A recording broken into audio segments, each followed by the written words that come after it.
الله أكبر الله أكبر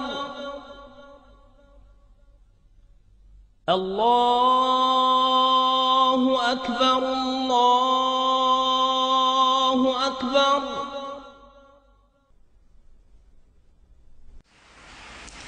I wish to say finally, as I've said many times before, that this is not a war with Islam.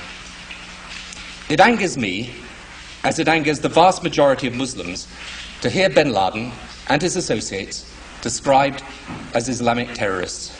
They are terrorists, pure and simple. Islam is a peaceful and tolerant religion, and the acts of these people are wholly contrary to the teachings of the Quran.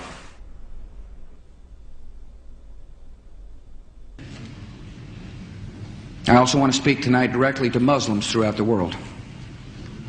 We respect your faith. It's practiced freely by many millions of Americans, and by millions more in countries that America counts as friends.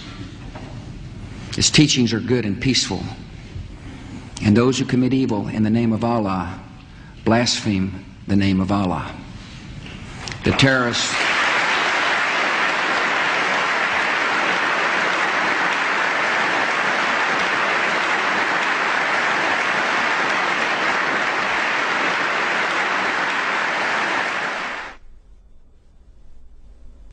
I want you to understand, I want the world to understand that our actions today were not aimed against Islam. The faith of hundreds of millions of good, peace-loving people all around the world, including the United States. No religion condones the murder of innocent men, women, and children. But our actions were aimed at fanatics and killers who wrap murder in the cloak of righteousness, and in so doing, profane the great religion in whose name they claim to act. My name is Ken Bigley from Liverpool and Bolton district. I'm here in Iraq, and I think this is possibly my last chance to speak to somebody who will listen from you. I need you to be compassionate, as you've always said you were, and help me. I don't want to die. حتى نراك طليقة مرتاحة وسنبقى نذبح الكفرة حتى نراك عدت إلى أمك وأبيك أو زوجك وبنيك والله أكبر والعزة لله. الله أكبر.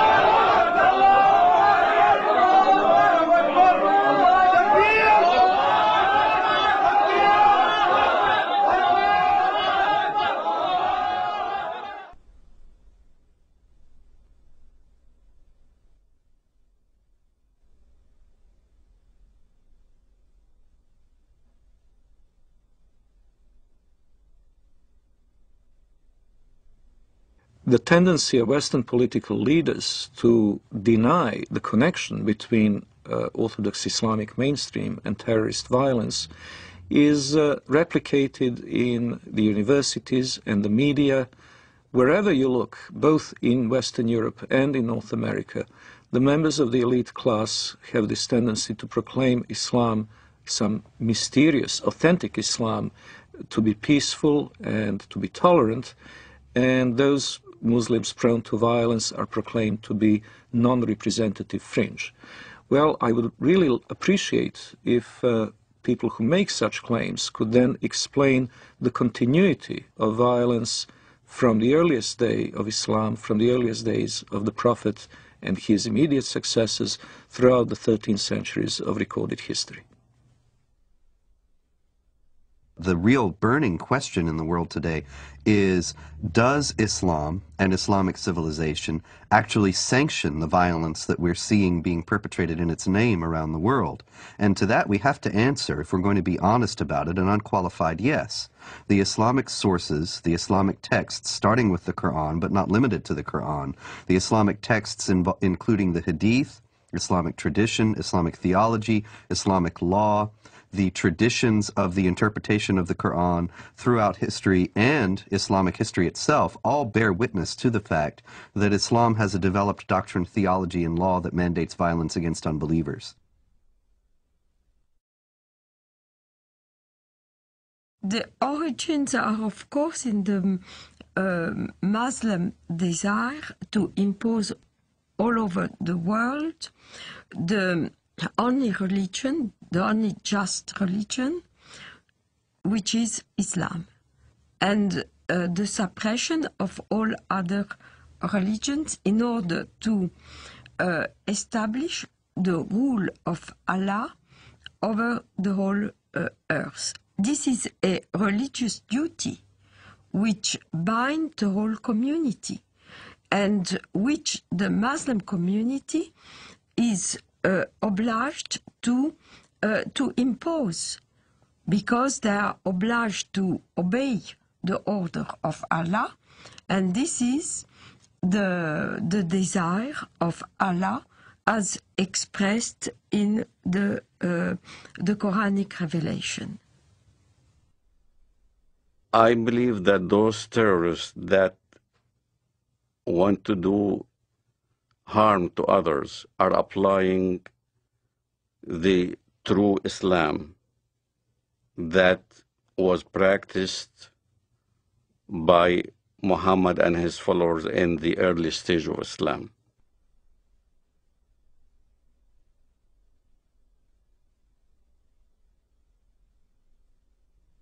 In Islamic theology, the Prophet Muhammad is considered al-insan al-kamil, which is the perfect man. He is the model par excellence to be imitated. He is the person that the more a Muslim is like him, the better off he is. So the Prophet Muhammad is revered today in the Islamic world as the primary model of human behavior. Well, when Muhammad, the Prophet of Islam, wiped out all the Jews from Saudi Arabia, there was 3 tribes, Banu Nadir, Banu Qurayda, Banu Qaynuqa. We were proudly studying this in school as Muhammad, the Prophet of Islam, ordered the beheading of the Jews of Banu Qurayda and the women being taken as concubines.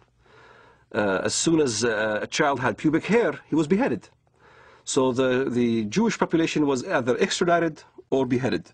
The story of Rabbi Qanina is a well-known documented story in Islam.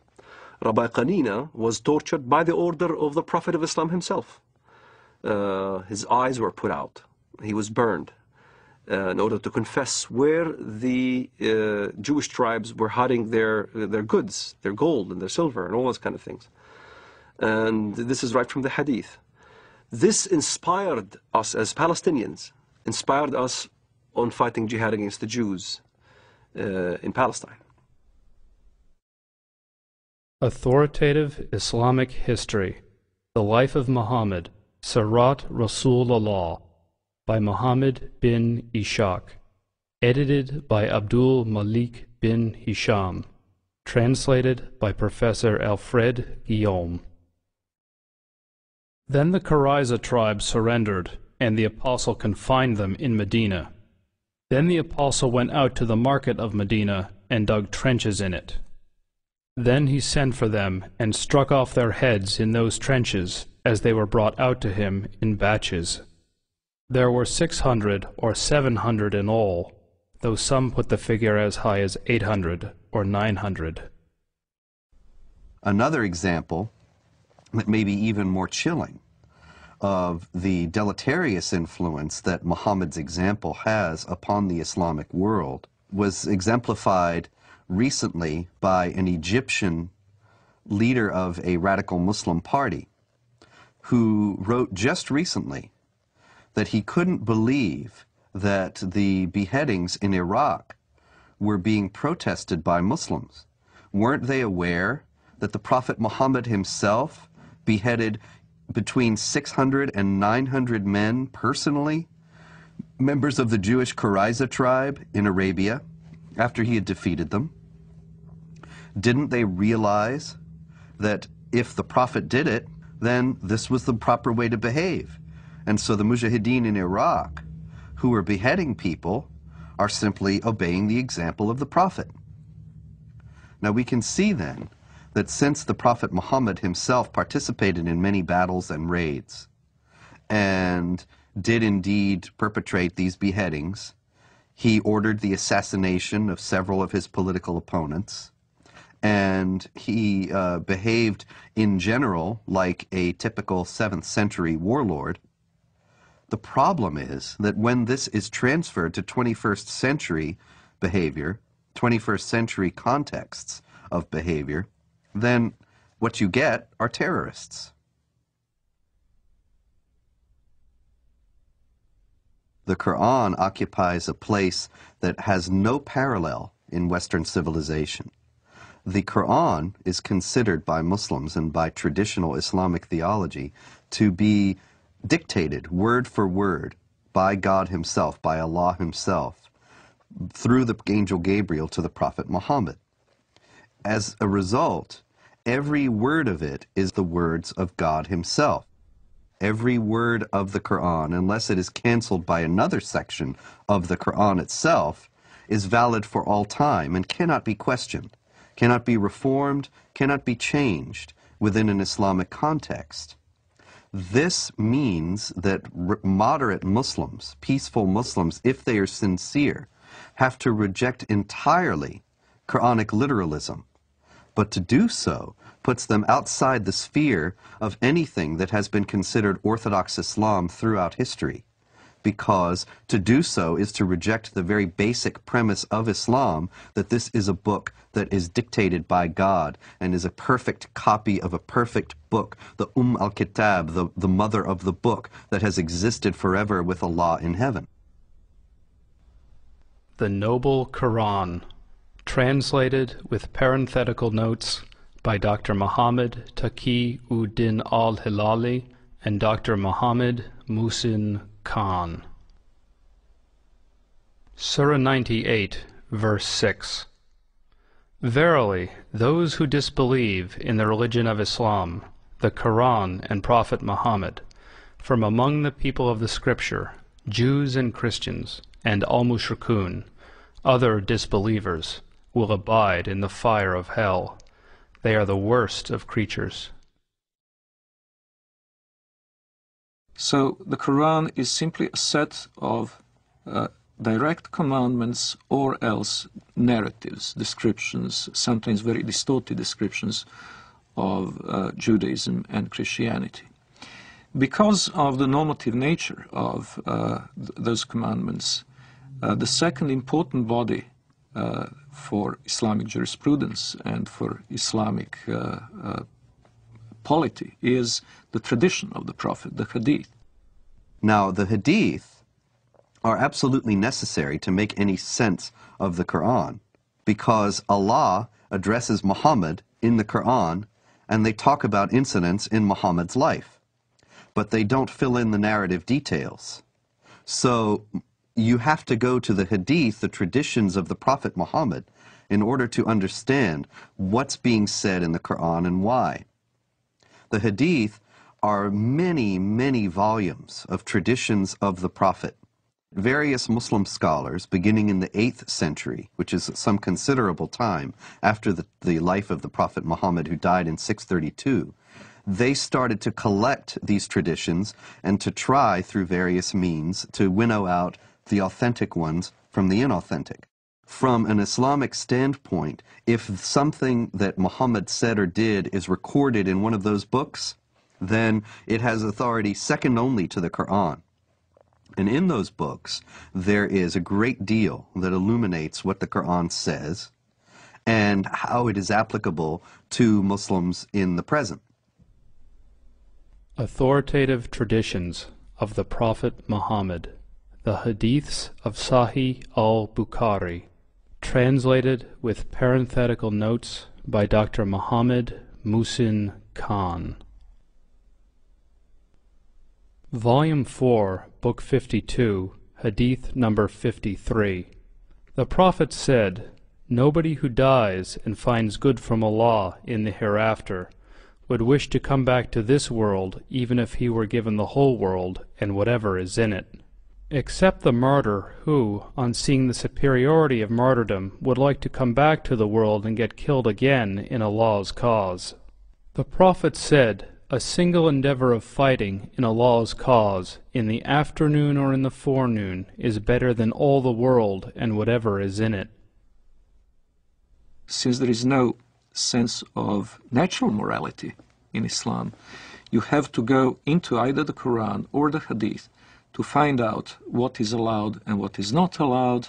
And in those books we have very clear instructions from the Prophet Muhammad that it is the responsibility of Muslims to meet the unbelievers on the battlefield, to invite them either to accept Islam or to accept second-class dhimmi status in the Islamic State. And if they refuse both of those, then to wage war against them. Fight against those who believe not in Allah, nor in the last day, nor forbid that which has been forbidden by Allah and His Messenger. And fight against those who acknowledge not the religion of truth, Islam, among the people of the Scripture, Jews and Christians, until they pay the jizya, the poll tax, with willing submission, and feel themselves subdued. The Quran is broken down into two sections. One is called Makkiyah, which means what was inspired to Muhammad, the Prophet of Islam, in Mecca. And one is called Madaniyah, what was inspired to the Prophet of Islam in Medina or Yathrib. In Mecca, you find much of the peaceful verses. Muhammad used to live with the Jewish community and the Christian community in peace and harmony. So there was many verses in the Quran that even the Muslims used to worship in the direction of prayer towards Jerusalem. They saw many elements of a unity between the Jewish and the Christian and the Muslim faith.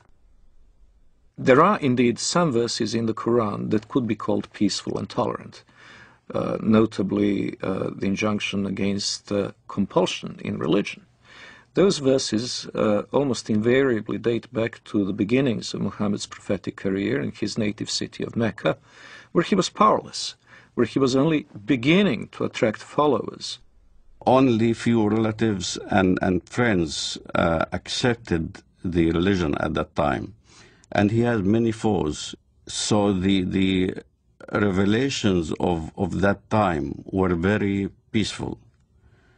Well, it all changes with the establishment of Muhammad's theocratic statelet in the city of Medina. He becomes a warlord, he becomes the head of a totalitarian state, he becomes very rich, very powerful, and very intolerant. And then many of these early verses, in fact, get abrogated. In Surah 2, verse 106 of the Quran, it says, or Allah says, I should say, that if we abrogate, we being Allah, abrogate a verse, then we'll give you one that's better. Whatever a verse, revelation, do we abrogate or cause to be forgotten, we bring a better one or similar to it. Know you not that Allah is able to do all things? This is the basis, the foundation of the Quranic doctrine of nasikh, which is abrogation. And it is the idea that when there are verses that are contradictory or appear to be contradictory in the Quran, the one that is revealed later chronologically is better, as Allah has promised, and cancels the earlier one. Now the violence started. Now you had to weigh between peaceful verses and non-peaceful verses.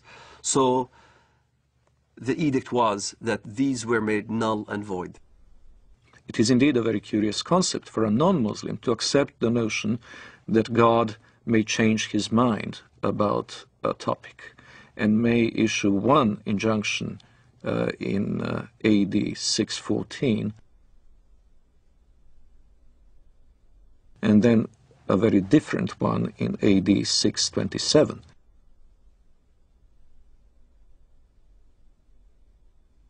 But this is indeed what has happened in Islam. It's very important to understand that the Quran is not arranged chronologically. It's arranged simply on the basis of the longest chapter to the shortest.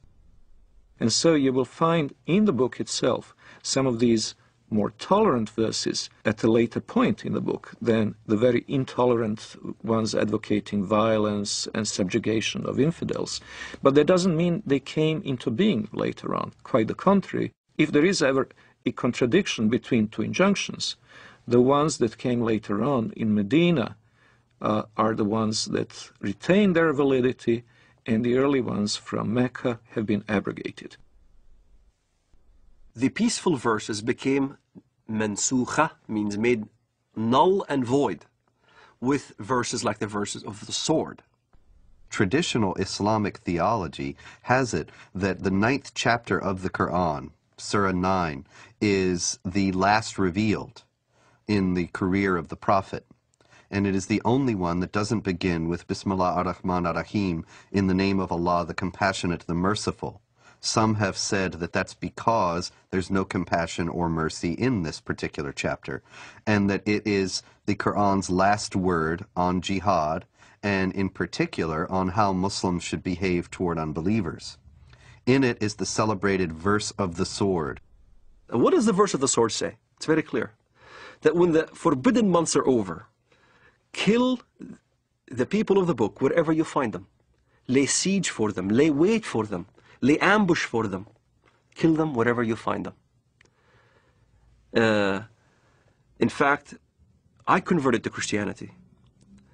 Muhammad clearly stated that in the ends of days, there will be many who defect from the faith.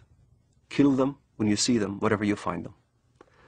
So, this is the question that the West needs to understand. What part of kill don't they understand?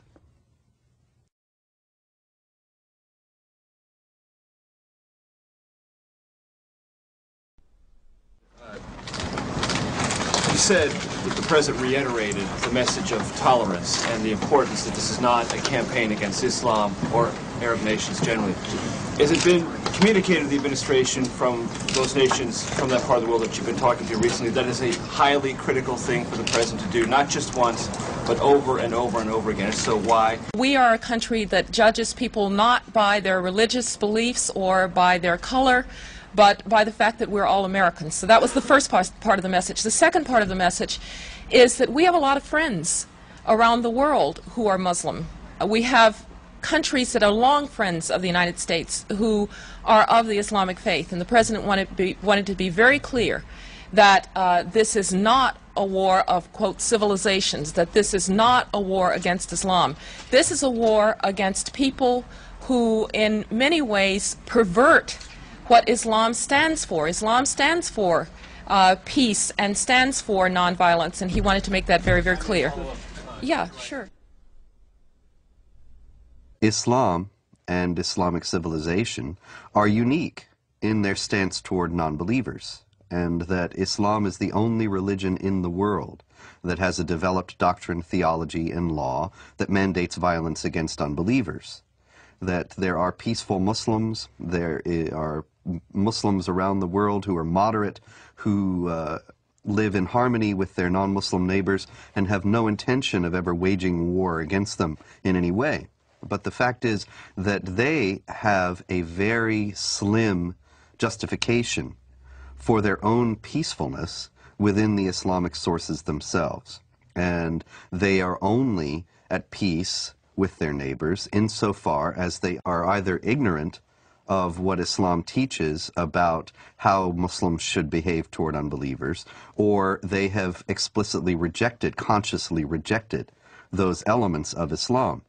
There are, in short, peaceful and moderate Muslims, but no peaceful and moderate Islam. The idea that Islam is a religion of peace, however, is paradoxically enough held even by the most violent and radical of Muslims. Sayyid Qutb, the Egyptian Muslim theorist, whose writings are revered by radical Muslims today, by terrorists today, he wrote and insisted that Islam is a religion of peace. When you study his writings, it becomes clear that he meant that Islam is dedicated to establishing the hegemony of Islamic law over the world. When that hegemony is established, peace will reign in the world. Therefore, Islam is a religion of peace. But the problem is the peaceful Muslims don't understand the edicts that comes out of the jurisprudence of Islam. If you look at the interpretation of these verses in Al-Azhar University, in the Islamic Sharia schools in Jerusalem, in Jordan, in Syria, and Damascus, all throughout the Middle East, the jurisprudence of Islam clearly state, emphatically, that the verse of the sword made null and void all the peaceful verses. And what does the verse of the sword say? Then when the sacred months have passed, then kill the mushrikun, unbelievers, wherever you find them, and capture them and besiege them, and prepare for them each and every ambush. But if they repent and perform as-salat, the Islamic prayers, and give zakat, alms, then leave their way free. Verily, Allah is oft-forgiving, most merciful.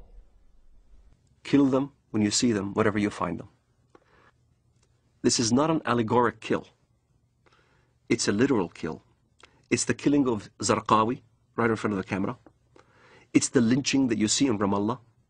It's the killing of over 1 million Sudanese in Sudan, cutting the hands and the feet from opposite sides. And here's the dilemma. The peaceful verse, even the peaceful verse that is quoted, even by Bush, the verse goes as follows: whoever kills a life without just cause or for doing mischief in the land, then as he killed the entire earth. You'll find the same verse in the Judeo-biblical tradition.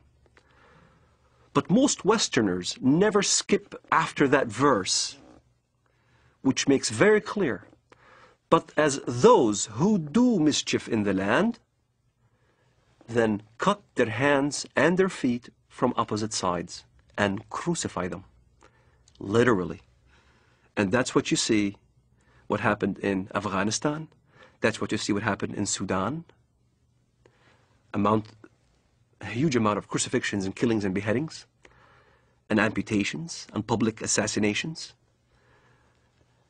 They really want to revive Islam as it used to be. This is why they call it Islamic fundamentalism. The recompense of those who wage war against Allah and His Messenger and do mischief in the land is only that they shall be killed or crucified, or their hands and their feet be cut off on the opposite sides, or be exiled from the land. That is their disgrace in this world, and a great torment is theirs in the hereafter. The Prophet cut off the hands and feet of the men belonging to the tribe of Arina, and did not cauterize their bleeding limbs till they died.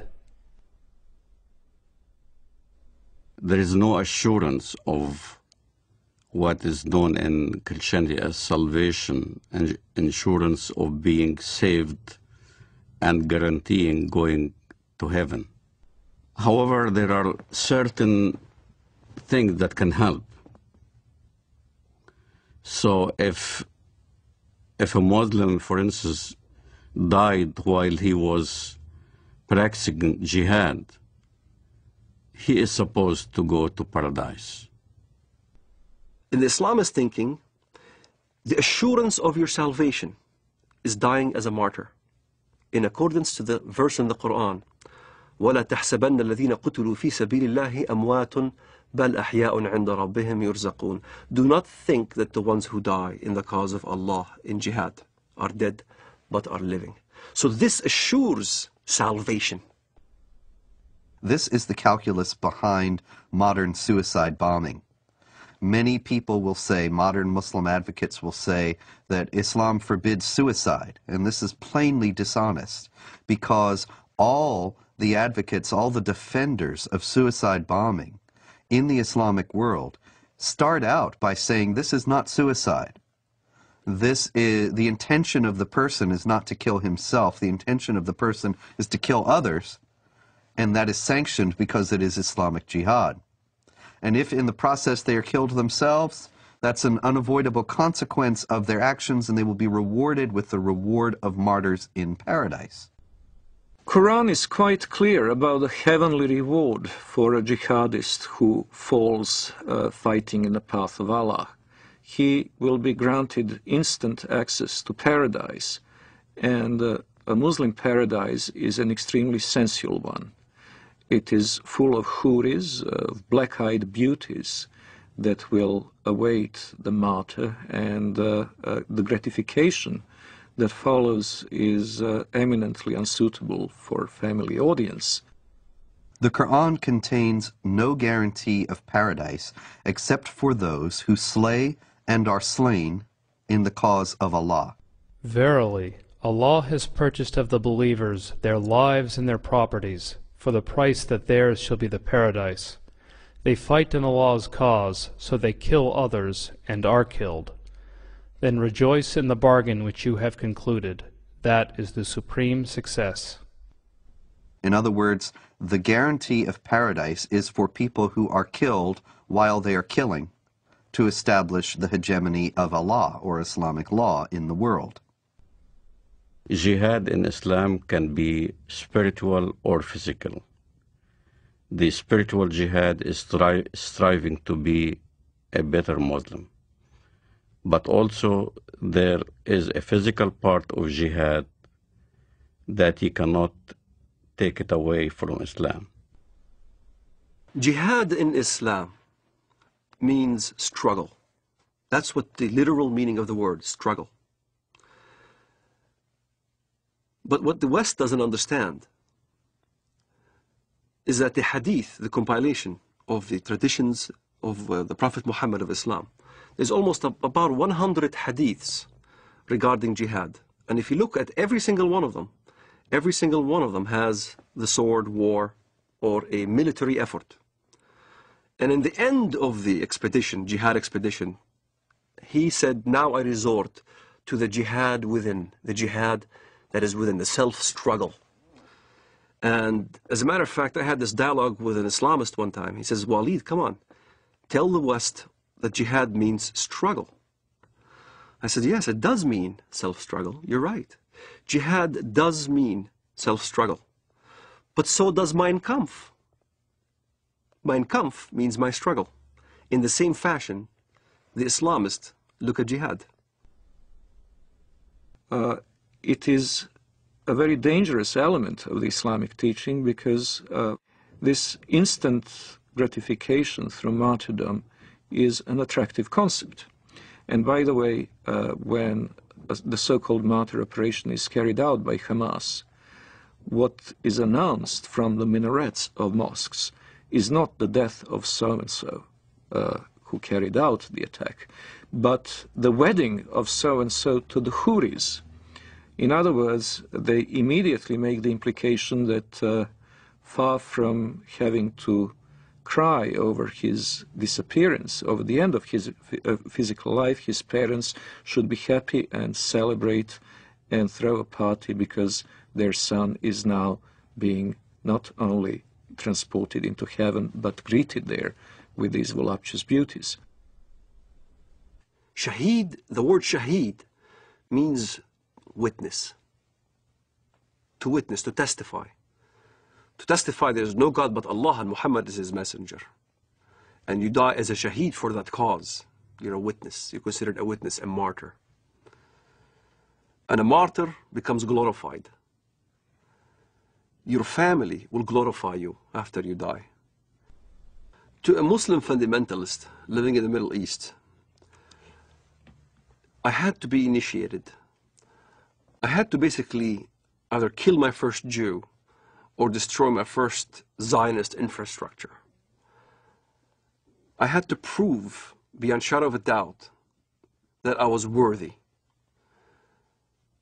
And there are ample amount of students, teenagers, men, who are willing to die as suicide martyrs, or willing to put explosives. The martyr application is filled. There are many applicants. There's not enough bombs to fulfill the applicants. And to get on one of those missions, indeed you must have been chosen. You must have been really good. You must have been violent enough.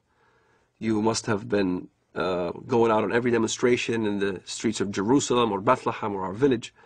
You must have shown yourself worthy of a greater operation. So when I explain what I've done and people have seen me in the community and I was worthy, I ended up in prison, I was of course recruited. And I remember Mr. Mahmoud al-Mughrabi. He was proud to have planted 15 bombs, killed many Israelis. And he was being bailed out by a Jewish Israeli lawyer. He was back right in the street. So you find your bomb maker and you apply. You say, look, I want to join. I want to do my first martyr operation, planting a bomb or whatever. And you need connection. So I found my connection. I rendezvoused with this guy in Jerusalem, in Shara' Bab al-Wad. And he built this explosive charge with a timer and a loaf of bread. And I had to smuggle it from the Temple Mount under the auspices of Al-Waqf department. Al-Waqf police is the Islamic police appointed by the government to watch over the holy sites. Them knowingly that I had explosive charges smuggled me so I can escape from the checkpoints. And there, I carried my explosive charge from Jerusalem to Bank Leumi Israel in Bethlehem. I was supposed to put the explosive charge at 6 p.m. exactly. I was supposed to have this explosive charge in my hands at 6 p.m. exactly. 5 to 6, I saw some Arab children running around, and I didn't want to kill any Arabs. So I decided to place the explosive charge on the roof. I tossed it on the roof. At 6 p.m. it went off, and there was this big explosion. I looked behind me, I see this thick black smoke coming out of the building. And I started running. That's the moment I first got a glimpse of the reality of killing. I thought people have died. And I remember I didn't sleep for 3 days, constantly worried that I've killed somebody. Even terrorists have a reality check that you kill or you're about to die. You can sense it. This is why in Israel, the nature of finding out a terrorist suicide bomber is to look at their eyes. They'll have these glossy eyes. They're sweating profusely. They're not paying attention because in their mind they're about to go. And you weigh the reality of what, now you're going to die. And many times I've been in this situation where I had thought that I was going to get killed, shooting back and forth as we stoned at the Israelis and they shoot back at us and things like that. I was face to face with death. When you think in your mind you're going to die, you struggle between the requirements of your Islamic upbringing and between the reality that you value your life. And at some point, one has to outweigh the other. And for a Muslim fundamentalist, we always chose death. We always chose the suicide. My cousin died on his way to Ben Yehuda Street, and he got killed. He died. I had people, relatives die, and fighting the Israelis. And as I look at it now, I think, what a waste. What a waste of life.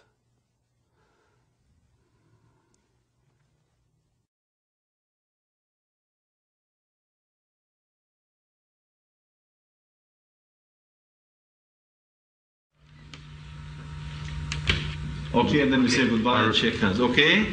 Are you ready, John? Okay, running. I'm running too. So in other words, you want to change. In other words, who gives you the right to change or to put a government in another country? It shouldn't be us that puts together the new government. It should be the people of Afghanistan, inside Afghanistan and those that have had to flee from Afghanistan. And I think that's the right way to do it.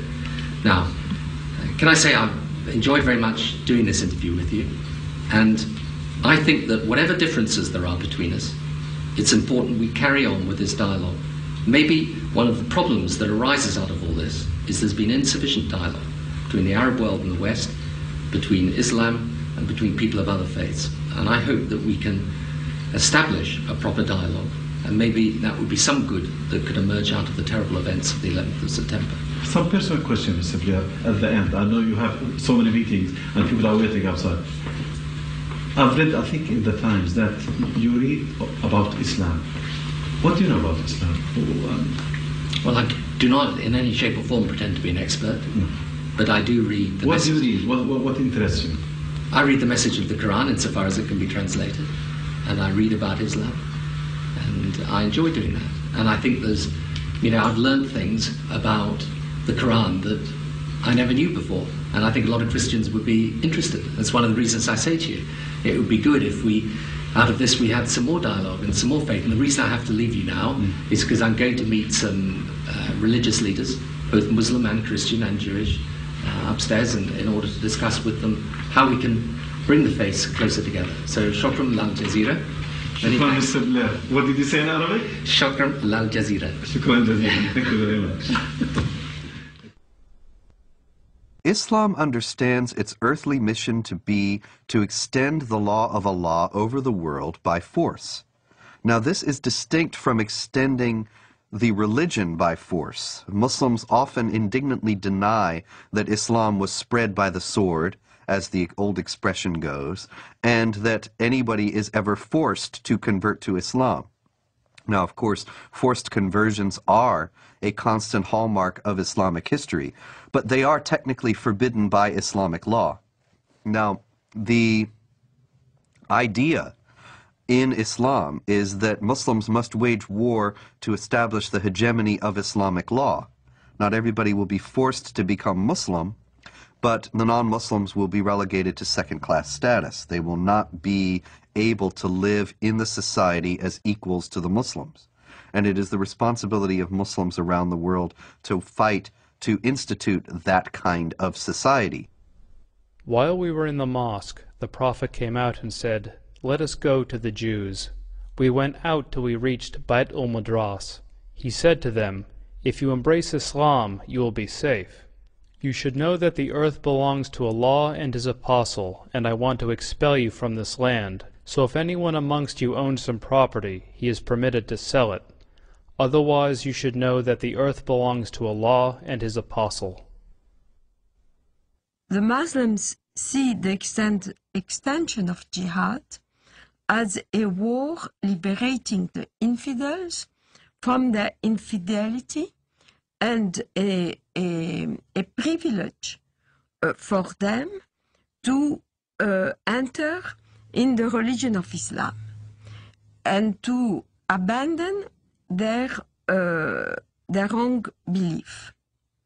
So jihad is seen as a favor which is given to the infidel population in order to change their ways and convert to the true religion, Islam. It is not for a prophet that he should have prisoners of war and free them with ransom until he had made a great slaughter among his enemies in the land. You desire the good of this world, the money of ransom for freeing the captives, but Allah desires for you the hereafter, and Allah is Almighty, all-wise. In the Muslim thinking, in the Muslim Sharia, the way the world is depicted is in two houses. It's called Dar al-Islam or Dar al-Harb, the house of Islam or the house of war. So the whole world is under these two houses. If you're not a Muslim, you're under the house of war. Yet in the West, the apologists, Islamic apologists would say, no, that's not accurate. It is the house of peace and the house of Islam. And in fact, that's not accurate. If you look at the hadith and if you look at what comes from the highest jurisprudence in the Middle East, that's what is being taught. يعني أنا لدي طفل من الآن أعده للشهادة إما شهادتي أنا أو هو فأقول له أن الله عز وجل قد جعل هنالك جنة واسعة فيها ما لا عين رأت ولا أذن سمعت ولا خطر على قلب بشر. فهو بيسألني يعني إذا أنا عملت عملية وفجرت نفسي هل إلي يعني ربنا عز وجل بيعطيني اللي بدي اياه، بيعطيني سيارات، بيعطيني بارودي اطخ فيها، بيعطيني العاب، قلت له كل ما تطلب. وهل هذا حصل؟ شيء تطلبه هذا فعلا حصل. وهل حصل بينك وبين ابنك يعني؟ هذا فعلا حصل. نعرف حقيقة لو نمسك الميكروفون مع بعض ودنا نعرف ما هي الإجابة الصحيحة لهذا الطفل عندما يسأل أين أبي أو أين أمي وقد قام كلاهما أو أحدهما في عملية استشهادية. والله الإجابة باختصار لما استشهد سعيد ما حكينا إن هذا شهيد. نعم. ولا تحسبن الذين قتلوا في سبيل الله أمواتا بل أحياء عند ربهم يرزقون. نعم. وسكتنا الأولاد، ولما أجت التلفزيون أظن أبو ظبي نعم. أو غيره قلنا لهم إحنا مستعدين نقدم أولادنا الأربعة. نعم. فطلع هذا الصغير قال وأنا ليش لا؟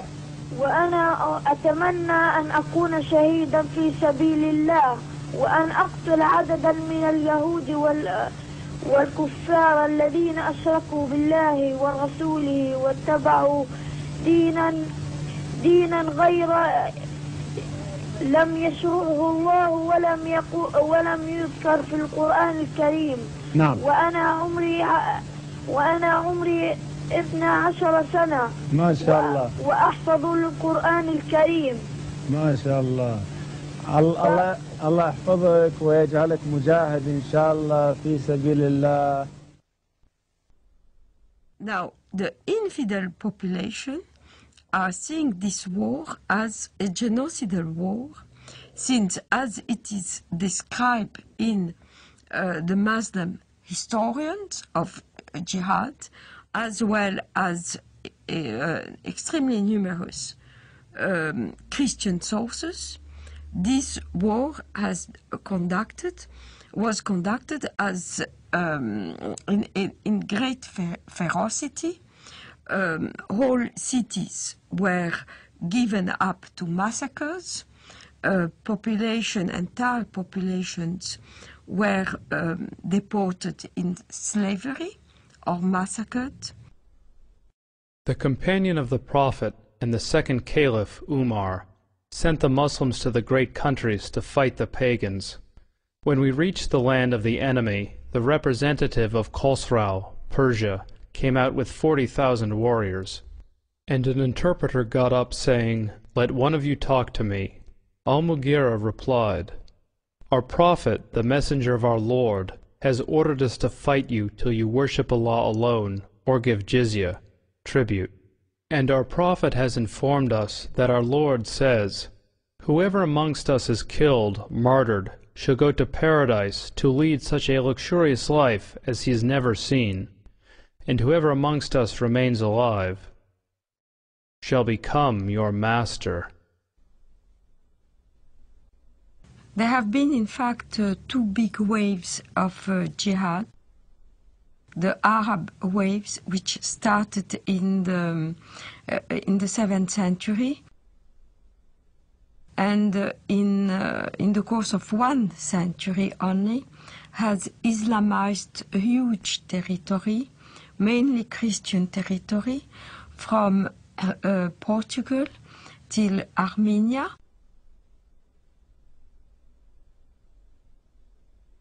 But also Islamized Persia, which was not Christian, mainly Zoroastrian, except for Iraq, which was mainly Christian in the north and Jewish and Christian in the south. The second wave of Islamization started in the 11th century with the Turkish tribes. So all these regions of Eastern Europe, Greece, Anatolia, which is now Turkey, but was the seat of the Christian Byzantine Empire, and Serbia, Bulgaria, Romania were integrated into the Dar el-Islam, which is the land of Islam. So all the countries around the Mediterranean, which once have been Christian, became the Islamic Empire. This Turkish wave lasted from the 11th century till the 17th century, where the Turkish army were stopped at the gate of Vienna in 1683.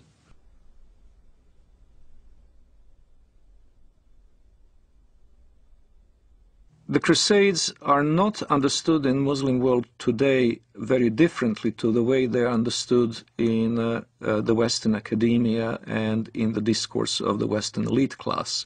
Both talk of the Crusades as an aggressive war of conquest by Christian Europe against peaceful, innocent Muslims. One may ask, however, what were those Muslims doing in the Holy Land in the first place? Well, what happened is that Muhammad and his successors waged a series of wars of conquest, and in one such onslaught, in the 4th decade of the 7th century, the Holy Land, Palestine, Israel, was conquered by Muslims. And so when Seljuk Turks started interfering with the ability of Christian pilgrims to go to the Holy Land, to go to Jerusalem, and when their physical safety was no longer guaranteed, the Western Christians acted not only as reconquerors of a land that had been once theirs, they also acted as, quite rightly one might say, protectors of their holy places. Now, a defensive war in the case of the Muslims is even a war of conquest, because they're obligated to spread Islam. But a land which had once been Muslim, in particular, must be reconquered, and the jihad is the rightful name of that war of reconquest. So they could never accept the Crusader states in Antiochia and Jerusalem, because they were Dar-ul Harb reinstated into Darul Islam. And this is a contemporary aspect of the Israeli-Palestinian conflict, of which many Westerners are not fully aware.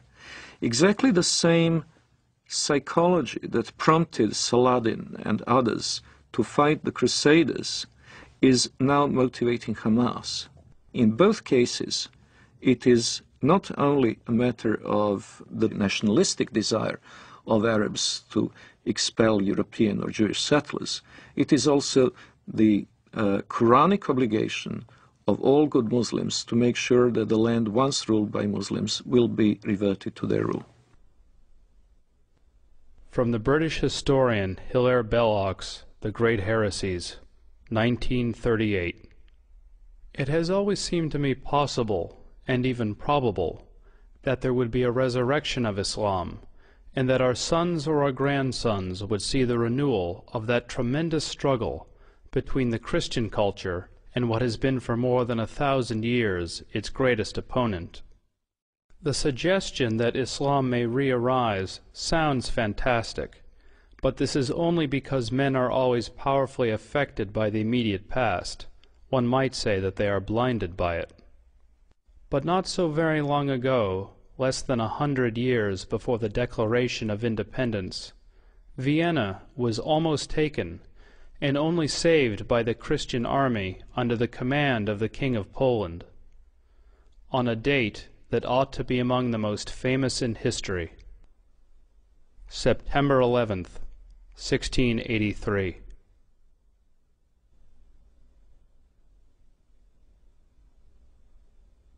On September 11th, 1683, the siege of Vienna was broken. That was the high point of Islamic jihad expansion into Europe. After that, Islam went into decline, and the Islamic world was colonized and in a drastically weakened state. It seems very likely, almost certain as far as I'm concerned, that Osama bin Laden chose September 11th in 2001 to signal that the decline of the Islamic world was over, and that the jihadists were back, and were going to pick up where they left off in Vienna in 1683.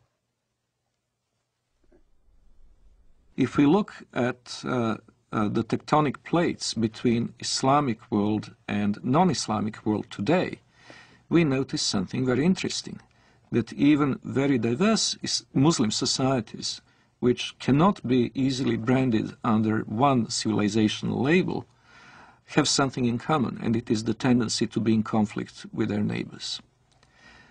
If we look at the extreme southeastern outreach of Islam, we see East Timor, where Indonesian Muslims slaughtered a third of the population of this former Portuguese colony, who are, by the way, Roman Catholics. In southern Philippines, we see an extremely violent Islamic rebellion, which has been simmering and becoming more or less violent for years. In Indonesia itself, we had religious conflict in the Spice Islands, where the beleaguered Christian minority is in danger of extinction. We have very active Islamic movements, both in Thailand and in China, in Xinjiang.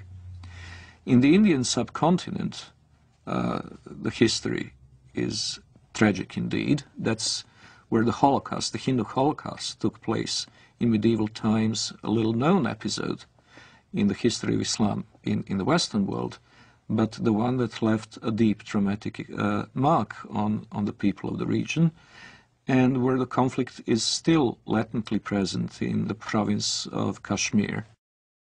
In Africa, there is the constant war in Sudan, which finally has gained some prominence in the Western decision-making circles, but which has been going on for 20 years. And it's impossible to estimate the number of lives it has claimed, but it certainly goes into many hundreds of thousands. There is the constant instability in Nigeria between the resurgent central and northern states, which are increasingly pressurizing the government in Lagos into accepting Sharia law as the law of the land in those provinces. And of course there is Mauritania, where Muslims constantly battle non-Muslim southerners. Then there is of course the Caucasus, Chechnya. And in Europe itself we have the conflict in the former Yugoslavia between the Bosnian Muslims and Serbs and Croats respectively, and the conflict between the Albanians and the Serbs, Albanians and Macedonians, and quite possibly before too long, Albanians and Greeks. So, if we eliminate these conflicts, if we eliminate from the equation Chechnya, the Balkans, Sudan, the world is a pretty peaceful place.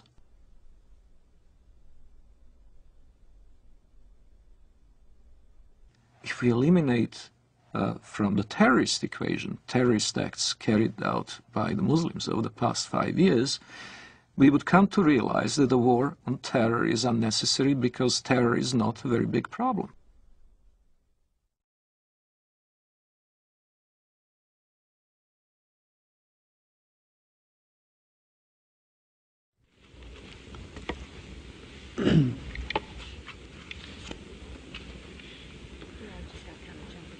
Madam President. Senator from Nevada. I've been on the floor before speaking about Islam and what a great religion it is. I've said before, and I repeat, that my wife's primary physicians are 2 members of the Islamic faith, her internist and the person that has performed surgery on her. I know them well, been in their homes,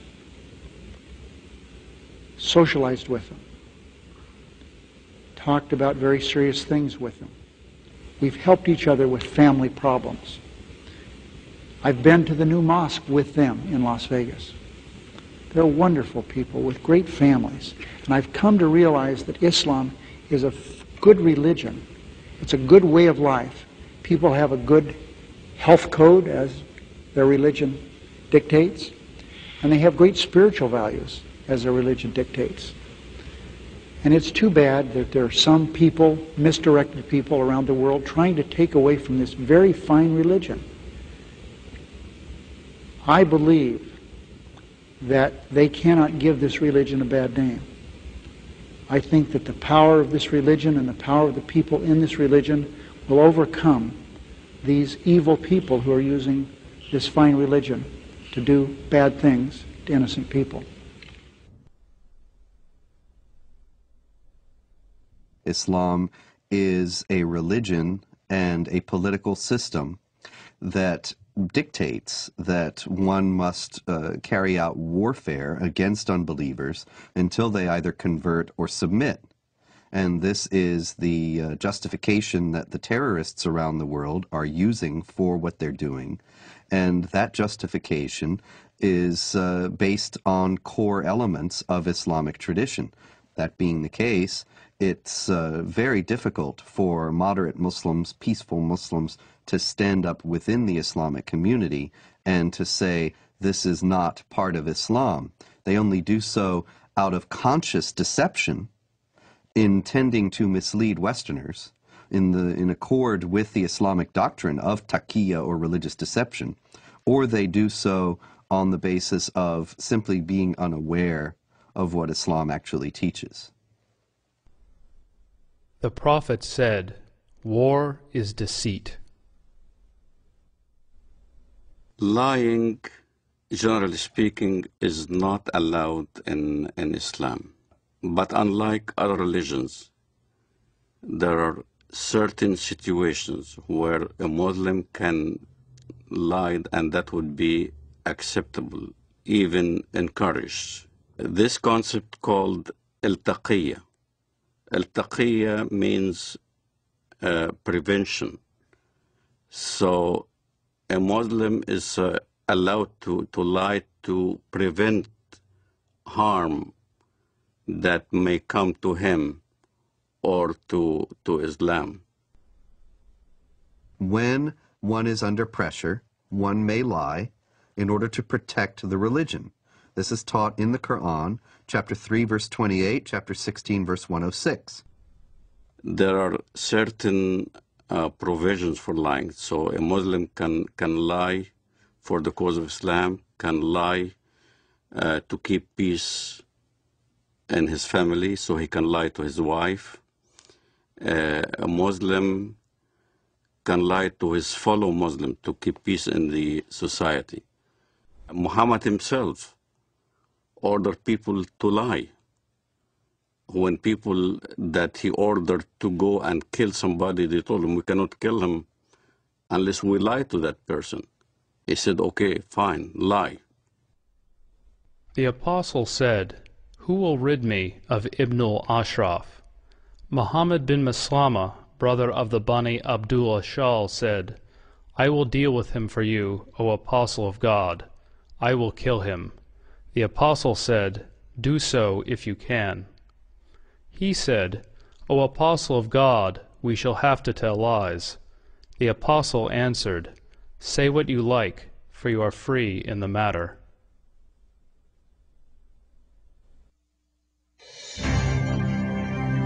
America is a land of diversity and service. I'm an African American. My forefathers overcame the trials of slavery. I am Native American. I am a journalist, wife, and mother. I'm of European heritage. One of my ancestors was a member of the Continental Congress. I'm Hispanic American.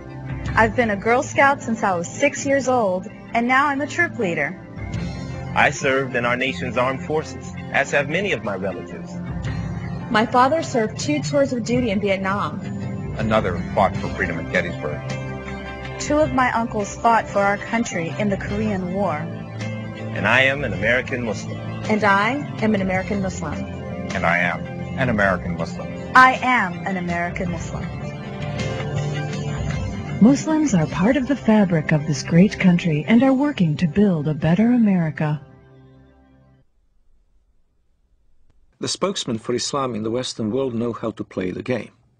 They know how to present their cause in the way that is not only regarded as acceptable by the societal mainstream, but also reasonable and even, one might say, just.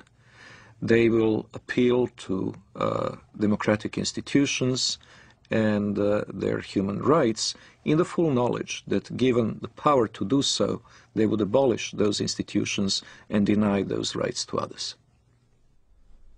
The Prophet said, "By Allah and Allah willing, if I take an oath and later find something else that is better than that, then I do what is better and expiate my oath." When I used to be working as a translator at the Loop College in Chicago, the fundraising for jihad movements, for the PLO at that time, we would do the translation for the announcements or the flyers that we hand out or we put on the walls of the college. And I remember the Arabic would be basically the facts. Bring your friends. We were intending to raise funds to support our jihad brothers in Lebanon, whether they're fighting in southern Lebanon against Israel or whatever. And then comes the English part. In the English part, it'd be the standard. We will be conducting a Middle Eastern cultural party. You're welcome. We will be serving lamb and baklava. So the West doesn't understand, as when we get together as a group, our conversations are different. As soon as a Westerner would come into the scene, then the whole conversation changes. It becomes palatable to a Western mind. When I used to go to work, let's say, during the Gulf War, I used to go to work at an American company. And everybody would be hovering around a TV set as soon as there's a Scud missile hitting Riyadh or something like that. And everybody will be distraught, unhappy if a Scud lands in the American camp. And I will be standing there right amongst the American employees.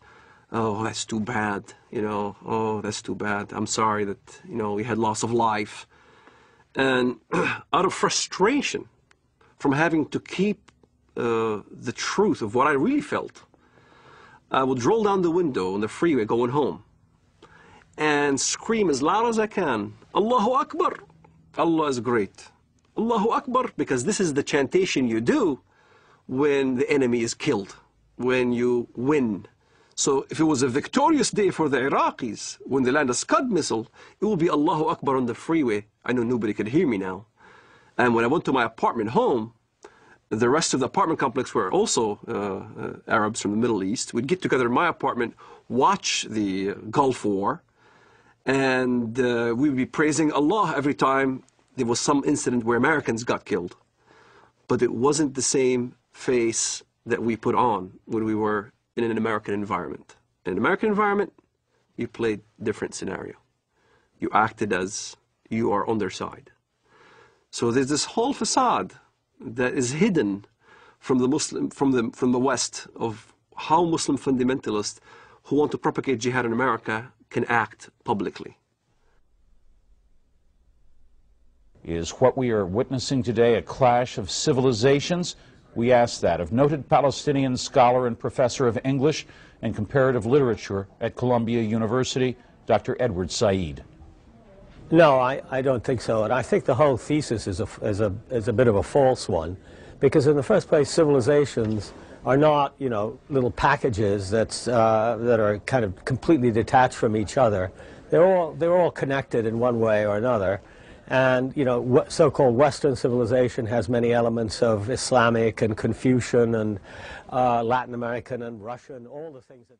The basis of and prophet of this new version of Islam as a religion of peace and tolerance was Edward Said, who established in all universities and in academia this Islamic vision of peace. On this basis, the whole history of dhimmitude and jihad disappeared. Edward Said, who in his book Orientalism posited that criticism of the Islamic world on the part of Westerners was racist and imperialist. It is spread in order to make political points, to accustom Westerners to the idea that Muslims are here to stay in the United States and that they must not be questioned in terms of their loyalty to the secular framework of Western society, of the United States and of Europe as well. that they must not be questioned in this, despite Islam's historical, political character, because Islam is a religion of peace. And this fiction has become so entrenched in American public discourse as to be practically beyond question, such that anybody who does question it is immediately branded as a racist, a hate-monger, a bigot. And this is a very effective tool in a country where racism is the cardinal sin above all, to silence any effective debate about the continuing attachment of Muslim immigrants to Sharia law and their intentions toward the secular systems in which they now reside.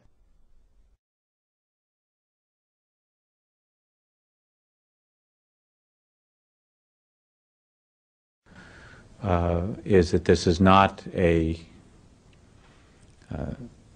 clash against Islam or Arabs. This is about freedom, not culture. It's about working with Islamic governments who want to move forward into the modern world, working with Islamic governments who see their face as the face of peace, and working against the violence and the terror and the people who would seek to hold back the world and would seek to disrupt peace and freedom for others. And so that is what it's about for us. The true faith of Islam, we believe, is a religion of peace, and we intend to work with them in that regard. The true faith of Islam, we believe, is a religion of peace. Islam has to be known as more than a religion. The idea that Islam is a spiritual religion like, for instance, Christianity, is completely incorrect. It would be incorrect to describe Islam as primarily, let alone solely, a religion. Since its early beginning in Muhammad's lifetime, it has also been a geopolitical project and a system of government, a political ideology, if you will. Islam from its beginnings was both a religion and a system of government. For example, the Islamic calendar doesn't base year one from the time that Muhammad was born or the time that Muhammad received his first revelation from God, which I think are both what Westerners might expect, but from the time that Muhammad became the leader of an army and the head of state in Medina. This is the beginning of the Islamic calendar because in the Islamic understanding, Islam is a political and social system as well as an individual faith.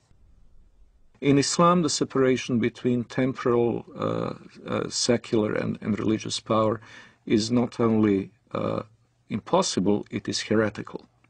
Only in the complete blending of all aspects of human activity and all aspects of political and legal functions of the state can we have the caliphate, the properly organized state that is pleasing to Allah. When Westerners think of religion, whether it's Islam, Christianity, Judaism, Hinduism, and all the isms in the world, Westerners think that it's a personal issue. A Buddhist will go to the temple and peacefully worship whatever he does, meditates, contemplates. A Jew goes to a synagogue and does his mitzvot, his good deeds. A Muslim goes to the mosque, pays zakat, alms, or go to the pilgrim al-Hajj in Mecca, or a Christian goes to church on Sunday. They think it's a personal issue, that religion is a personal issue. So when they look at Islam, they compare Islam with the way they understand religions, and that's the first mistake. Islam is not a religion for personal use. Islam is Sharia law. Islam is a form of government to the world first, then to a personal application. It is not just how you pray or whether you pray towards Mecca. It's how you dress. You dress in Arab culture. You speak Arabic. You can't go to heaven unless you pray in Arabic. You can't read the Quran in English and expect to get good deeds to go to heaven. You read the Quran in Arabic. It becomes an imperialistic system that everybody now must speak Arabic, think Arabic, practice the religion in Arabic. It's a form of law, not just in how you eat, but how you get married, how you deal with your government, how you deal with your military, how you deal with the youth, how you deal with women. Every aspect of your life becomes Islam. Everything is Islam. The Jews brought to the Prophet a man and a woman from amongst them who had committed adultery. The Prophet ordered both of them to be stoned to death near the place of offering the funeral prayers beside the mosque. The Prophet wrote the marriage contract with Aisha while she was 6 years old, and consummated his marriage with her while she was 9 years old, and she remained with him for 9 years, till his death. In no way is Islamic Sharia, Islamic government, compatible with Western understandings of human rights and freedom of conscience. Traditional Islam forbids conversion from Islam, forbids anyone to leave Islam. There's no way out. And it forbids Muslims and non-Muslims to live as equals in society. It mandates the second-class status of non-Muslims, forbidding them to hold authority over Muslims, forbidding them to hold certain jobs as a result. It even mandated in history that houses of worship of Jews and Christians were neither to be built or repaired, making the communities relegated to a perpetual state of decline. O you who believe, take not the Jews and the Christians as awliya, friends, protectors, helpers. They are but awliya to one another. And if any amongst you takes them as awliya, then surely he is one of them. It is not possible for a non-Muslim living in a Muslim society to invoke his civil rights and human rights that would be independent or separate from the Sharia concept. He is expected to submit to Sharia willingly, and if he accepts his dhimmitude, the position of a dhimmi, he will be a protected person. A protected person is someone who is in fact a willing subordinate to the Muslim overlords. We saluted the Prophet as he stood praying, and he came out to us, and we told him that we had killed God's enemy.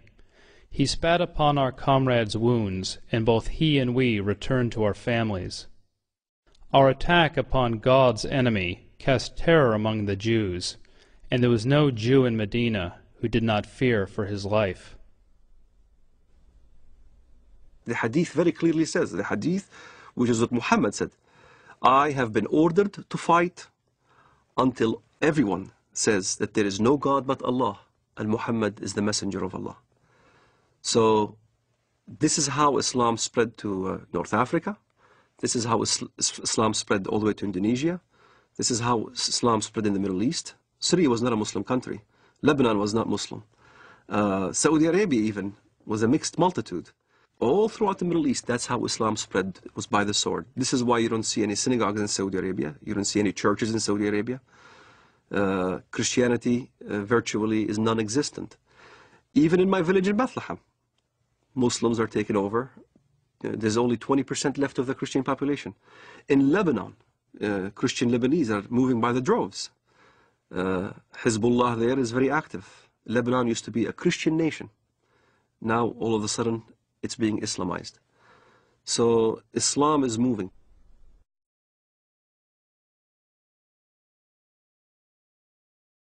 There is no God but Allah. There is no God but Allah. Muhammad is his messenger. Muhammad is his messenger.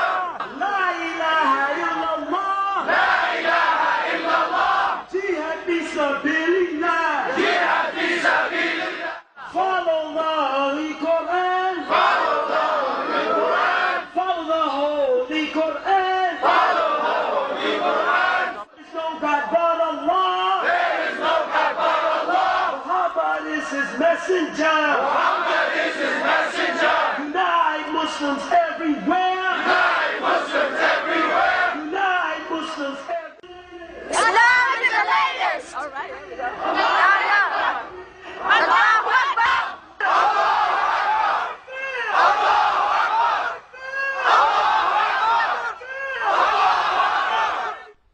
Muslims who come to the United States and come to Western Europe with an idea that Sharia is the law of Allah, they look upon our freedom of religion, and they look upon the fact that non-Muslims are in power in the United States and in Western Europe, making laws, and making laws not on the basis of the law of Allah, but on the basis of consensus and free elections.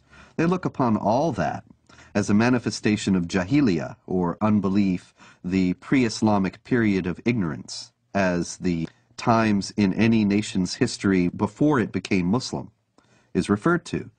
So that you have Pakistan and Iran and so on, they refer to the period of their history before they became Muslim as the period of jahiliyyah. They also will consider the United States and Western Europe to be in periods of jahiliyyah today. And many Muslims coming into the United States and Western Europe will work to establish Islamic states here on the basis of the idea that the secular state and the state based on elections has no legitimacy. And you don't have elections about the law of Allah. You simply obey what God says.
Time for the whole West to realize Islam is the truth. As a matter of time, Islam got to be implemented. And the giant of Islam and the giant of the Islamic State is going to rise up again. And it's going to be a fact. And it's going to be a true fact in reality. Look, the Muslims in Egypt, they go for Islamic State. Look in Bilad al-Haramain, jihad for the sake to establish the Quran. Look in Iraq. Look in Afghanistan, in Uzbekistan, in Pakistan, even in Europe, people calling La ilaha illallah, Muhammad Rasulullah. It's a matter of time the Sharia will be implemented and the Muslim Ummah will be united.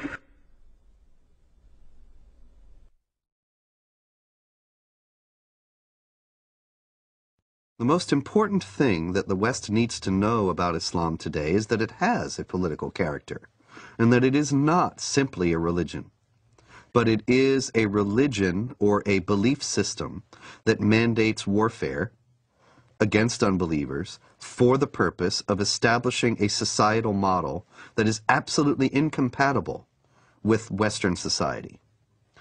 Americans need to know this, Western Europeans need to know this, because Muslims are coming into Western countries while holding these beliefs and intending to act upon them. They are the motivations behind modern terrorist activity, and they are the goals of millions of Muslims in the United States and around the world. We need to know this so that we can protect ourselves. But unfortunately, because of political correctness and because of media and general government unwillingness to face the sources of Islamic terrorism, these things remain largely unknown. Islamic fundamentalism is a sleeper cell in America. A good point a good case in point is the story of Saladin. Saladin is a great hero in Islam. Saladin was the one who defeated the Crusades. There was a treaty that's supposed to be happening between the Crusades and Saladin. And the story goes as follows. The Arab mediator came to Saladin and said, the Quran says that if they concede to peace, then concede to it. Which means that if the enemy wants peace, let's have peace. Which is a verse you can find directly in the Quran. And Saladin responded with a great answer when he stated to the guy, you are an Arab and I'm a Kurd. You should know the Quran better than I. Don't forget, the Quran also says, why should we concede for peace when we have the upper hand?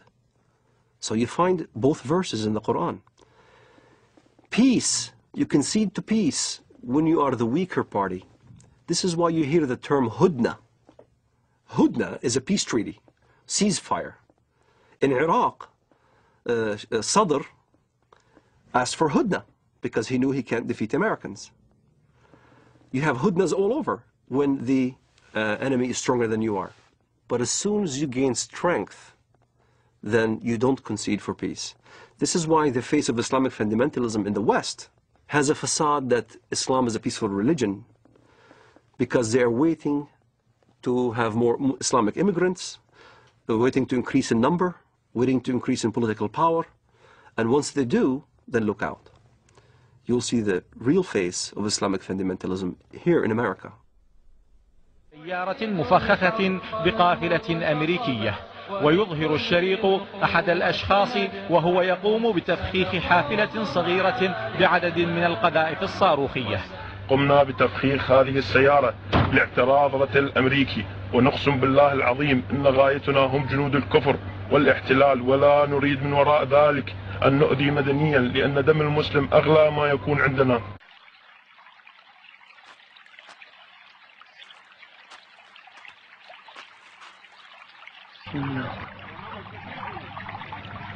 الله أكبر الله أكبر الله أكبر الله أكبر الله أكبر.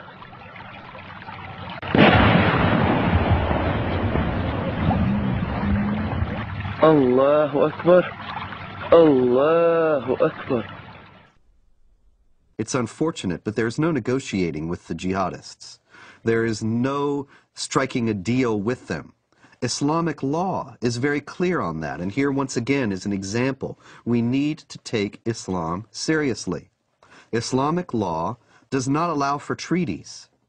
It does not allow for negotiated settlements between Muslim states and non-Muslim states. All it allows for is a temporary period of up to 10 years of hudna, or what is commonly translated as truce, to allow the Islamic forces to gather their strength. But that's not the same as peace as we know it. That's not the same as the absence of a state of war. That's only a temporary lull in a war that the jihadists consider has gone on for 14 centuries and are willing to fight for 14 more. So when you meet, in fight, jihad in Allah's cause, those who disbelieve, smite at their necks, till when you have killed and wounded many of them, then bind a bond firmly on them, take them as captives. Thus you are ordered by Allah to continue in carrying out jihad against the disbelievers till they embrace Islam, are saved from the punishment in the hellfire, or at least come under your protection. But if it had been Allah's will, He Himself could certainly have punished them without you. But He lets you fight in order to test you, some with others. But those who are killed in the way of Allah, He will never let their deeds be lost. In Islamic thinking, the world is divided into the House of Islam, where Islamic polity has been established, where Allah rules supreme, and the House of War, which is the rest of the world. This dichotomy is reminiscent of other totalitarian ideologies, and most explicitly communism. Both communism and Islam seek the end of history in this world. The end of history will come when either the whole of our planet becomes Dar ul-Islam, or else when the proletarian revolution brings the avant-garde of the working class to power all over the world, which will be the end of state, the end of money, and the end of class oppression. In both cases, it is possible to have a period of truce. It is possible to have what would be called in modern parlance peaceful coexistence. But that peaceful coexistence is a tactical ploy and not a permanent solution. Allah's apostle said, "I have been ordered to fight with the people till they say, none has the right to be worshipped but Allah." If we consider that if only we changed our policies toward Israel, and if only we changed our policies toward Iraq, or changed our policies toward something else, if only we hadn't taken out the Mossadegh regime in Iran in 1953, and other things people have said to me, these ideas are ridiculous. They're based on a fundamental misunderstanding of the motives and goals of the jihadists. This is not a conflict that was created with the creation of the State of Israel, or a conflict that was created when American armies went into Iraq. The global jihad has gone on without interruption, without significant interruption, since the 7th century. And it only declined in force and activity at periods when the Islamic world was too weak to prosecute it. The question now that we have to ask ourselves is, do we want to preserve our Judeo-Christian values and our own civilization, or do we choose to go toward a dimitude, an enlarged dimitude in Europe, which will engulf the whole of Europe? Maybe not America, but America will be isolated because it will have to deal in geopolitics with the Islamized demi-Europe.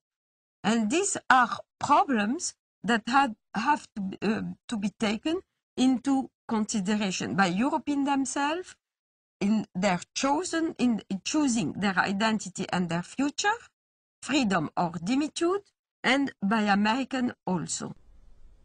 In order to defend itself against the onslaught of global jihad, which is coming in the century ahead, I have no doubt of that, the West would need to redefine itself and to say what exactly is the geographic and cultural space to be defended, and in the name of what. Defending it in the name of a tepid, lukewarm ideology of multiculturalism is impossible. Multiculturalism and postmodern liberalism are not worthy dying for. They're not something that can inspire people to do what their ancestors had done at Poitiers and at the walls of Vienna in 1683. What global jihad has on its side is simple-minded commitment of millions of people to not only spread the faith, but also better themselves at the expense of the infidel, in the first instance through immigration, and later on, if necessary, by other means. What the West needs to understand about Islam is that Islam has the potential of replacing the dangers that we just kind of did away with, Nazism and communism. Like Nazism and like communism, Islamism, the end justifies the means. There is no respect for national borders, and the whole ideology is to promote their way of thinking and promote their way of life throughout the entire world. That's what's being taught in the Middle East. That's what's coming out from all the jurisprudence in Al-Azhar in Saudi Arabia and all throughout the Muslim world, is that Islam will conquer and will continue to conquer until it triumphs, until everybody in the world says there is no God but Allah and Muhammad is his prophet. أنصحكم لله يا أمريكا ويا بريطانيا ويا أنتم من قال الله في حقكم قد غضب الله عليكم اليهود يا أبناء القردة والخنازير يا من لا تكون فتنة في الأرض إلا وأنتم عود ثقابها كلما أوقدوا نارا للفتنة أطفأها الله أطفأ الله نوركم وأطفأ الله نيرانكم ولكننا نحن الرجال الذين انتجبنا الله وأرادنا الله فجعلنا أولي البأس الشديد لقطاف رؤوسكم الأينعت وظهرت وطغت وتجبرت فإنا قاطفوها بإذن الله. The peculiarity of Islam has to be faced, and it has to be faced frankly and openly. Unlike others, and I am again saying this in the full knowledge that it will offend some Western ears, unlike the Hindus, unlike the Confucians, unlike the animists of sub-Saharan Africa, the Muslims have inherent tendency to expand and to convert the rest of the world not only to their religion, but to their outlook and to their legal and moral system.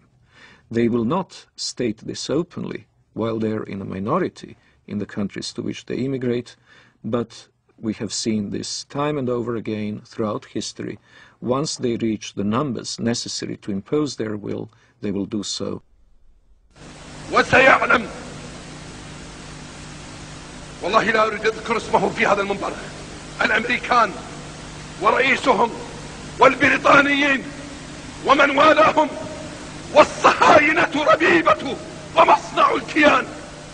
الله أكبر لو أذن الله لنا يا أمة محمد سيقول حتى الحجر يا مسلم هذا يهودي خلفي تعال واقطع رأسه